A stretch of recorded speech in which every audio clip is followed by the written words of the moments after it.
Are you the type who is super careful, always prepared, and you feel like you have to take care of everyone in your family?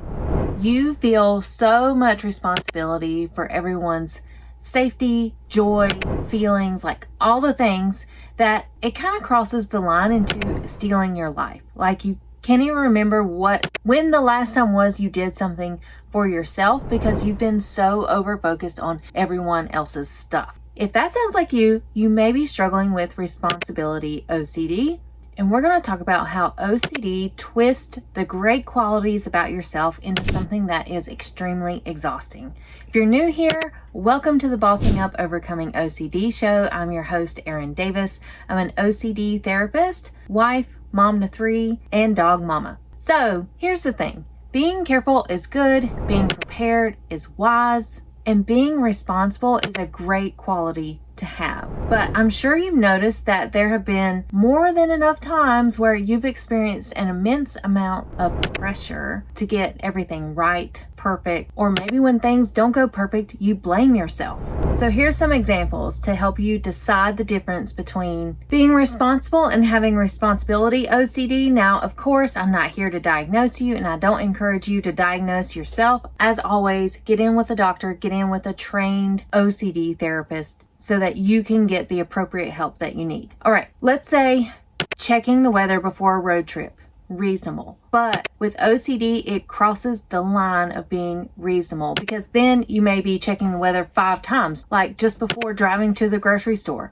Or maybe you're researching whether thunderstorms cause fatal accidents and then avoiding driving on the road for fear that something bad may happen.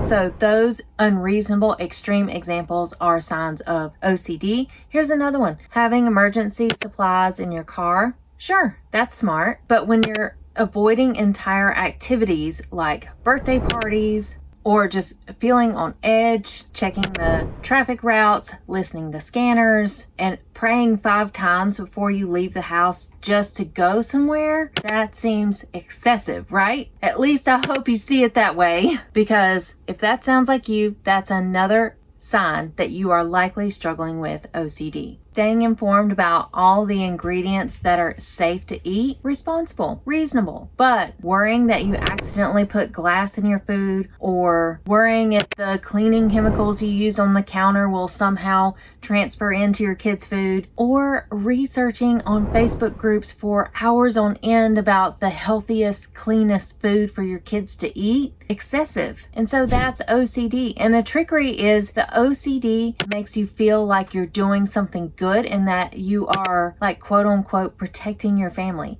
but in reality you are so disconnected from them and you're anxious and you're stirred up. So here are some signs that you know that OCD has crossed the line. So number 1, it's consuming a huge amount of time. If you're spending more than an hour a day between checking, researching, or avoiding, that's a huge red flag. Point number 2, if these worries are based on mere possibilities and not actual risk, that's another sign that it's OCD, because OCD loves to play on the what if scenarios that are extremely unlikely. Number 3, you can't stop these worries even though you want to. You know it's excessive, but the anxiety is so intense that you do it anyway. And it could be one of those things where you feel like this is an old friend, in a way that as soon as you do this, you know that the anxiety will go away. That's a telltale sign of OCD. And point number 4 is that it's interfering with your life, so much so that maybe you're missing out on things, you're avoiding activities, people, maybe it's impacting your family because you're probably also involving your family in things, like how I read that episode the other week where a lady was having her sister wash her hair just because they passed a garbage truck on the road.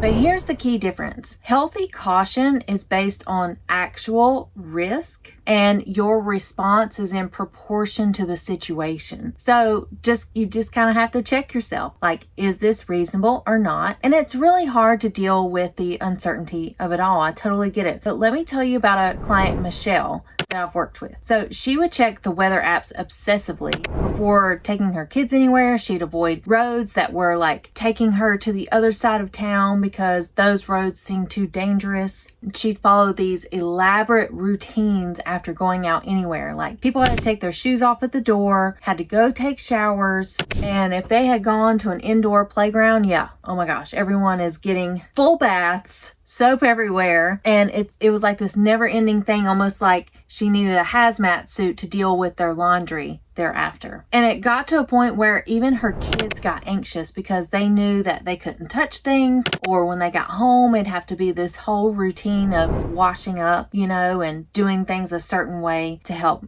follow Michelle's rules. And it wasn't until her husband was like, babe, what are you doing? Once he realized that the kids were heavily involved in these cleaning rituals as well. And so it was at that point she realized that she needed to get help. And at the time, she didn't realize it was OCD. And that's the whole point of this podcast, to help spread awareness and get you the help that you deserve. Because honestly, healthy caution is maybe putting on hand sanitizer after leaving the park, or sure, leaving your shoes outside. Oh my gosh, y'all, I've ran into so many women who have this whole deal of outside clothes versus inside clothes. Like, oh my goodness, that's when you know it's OCD. Like, it's just really reached a point of excessiveness, and the OCD has hijacked your instincts and has turned all of this stuff into rules for your life, and you feel trapped, suffocated. And a lot of times these ladies say, I don't want to live like this anymore. Not because they're suicidal, but because they are so tired of all the cleaning and worry and responsibility and the weight on their shoulders. So while the checking, the cleaning, the caretaking that's going on, it isn't keeping anyone safer, and it isn't preventing any disasters. These elaborate routines are not protecting your family. All in all, it's just feeding the OCD. So in the next episode, I'm going to talk about why these behaviors feel like life or death, and the neuroscience of why OCD feels so urgent. But for now, you can ask yourself, is this reasonable or not? And that can help you try to check yourself with the OCD. Don't try to go into a lengthy discussion and justify it. Keep it simple. Is it reasonable or not? And be sure to check out my private podcast where I go much deeper into the why and the strategies behind helping you with OCD. Link is in the show notes, and I'll